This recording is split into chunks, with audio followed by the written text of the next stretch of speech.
Hello everyone, how are you doing? This is MD Tech here for another quick tutorial. In today's tutorial, I'm going to show you how to detect multiple or perhaps your second or third monitor display on your Windows 10 laptop, tablet, or desktop computer that may be connected to a porting station that you have additional monitors you're looking to connect.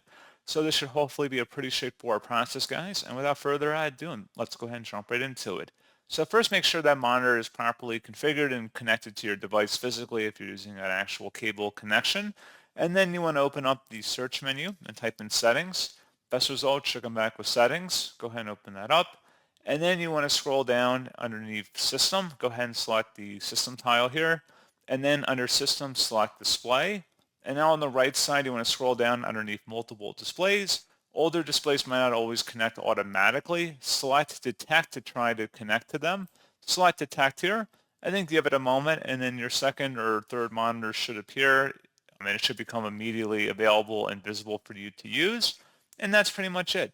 So as always, thank you guys for watching this brief tutorial. I do hope that was able to help you out, and I do look forward to catching you all in the next tutorial. Goodbye.